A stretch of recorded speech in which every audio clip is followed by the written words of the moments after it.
कोल्हापुरात मुसळधार पावसामुळे पंचगंगा नदीची पाणी पातळी 1 फुटाने वाढली आहे। त्यामुळे शिंगणापूरसह अनेक बंधारे पाण्याखाली गेलेले आहेत।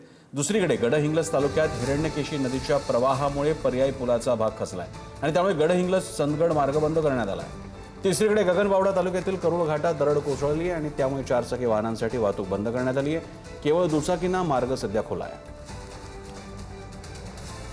शेखर पाटील आपल्याला दक्षिण महाराष्ट्र आणि कोकणाचा काहीसा परिसर असलेल्या भागामध्ये काय चाललंय त्याबद्दल अधिक माहिती देत आहेत। शेखर, काय अपडेट्स आहेत?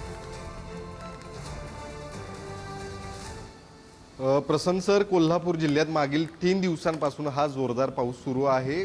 दक्षिण घाट माथ्यावरती तर जोरदार पाऊस सुरूच आहे आणि त्याचा परिणाम आपण बघतोय। एकीकडे पंचगंगा नदीची पाणी पातळी तर वाढलेलीच आहे, दुसरीकडे पुढचे 3 दिवस आता ऑरेंज अलर्ट देण्यात आलेला आहे। एकीकडे हे सगळं जोरदार पाऊस सुरू असताना 2 महत्त्वाच्या घटना देखील घडलेल्या आहेत, ज्यामध्ये एक कोल्हापूर आणि कोकणला जोडणारा एक महत्त्वाचा घाट म्हणजे करूळ घाट आहे आणि त्याच घाटामध्ये आता काही वेळापूर्वीच दरड कोसळलेली आहे। त्यामुळे 4 चाकी वाहनं दोन्ही बाजूनी आता बंद झालेली आहेत। केवळ दुचाकी जाण्या इतकीच जागा त्या ठिकाणी शिल्लक आहे।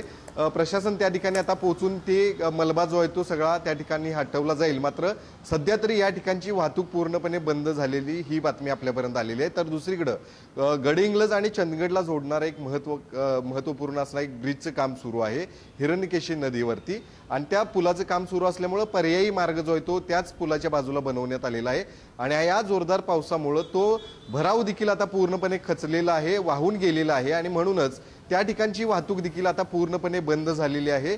त्यांना देखील आता पर्यायी मार्गाने आता चंदगडकडे जावं लागते। त्यामुळे कोल्हापुरातल्या या महत्त्वाच्या बातम्या तर आहेतच। 5 बंधारे आता पाण्याखाली गेलेले आहेत। 5 बंधारे पाण्याखाली गेल्यानंतर त्या मार्गावरच्या वाहतूक ज्या आहेत त्या पर्यायी मार्गाने वळवल्या जातात। त्यामुळे कोल्हापूर जिल्हा आपण पाहतोय अनेक बंधारे कोल्हापूर जिल्ह्यामध्ये 101 बंधारे आहेत आणि त्यापैकी आता 5 बंधारे जे आहेत त्या सुरुवातीला पाण्याखाली गेलेले आहेत। उद्यापासून 3 दिवस आता पुढचे हा पाऊस राहणार आहे। या पावसानंतर आणखीन काय काय अपडेट जे आहेत ते आपल्या समोर येतात हे देखील पाहणं सर गरजेचं असणार। धन्यवाद शेखर या महत्त्वाच्या अपडेट्ससाठी।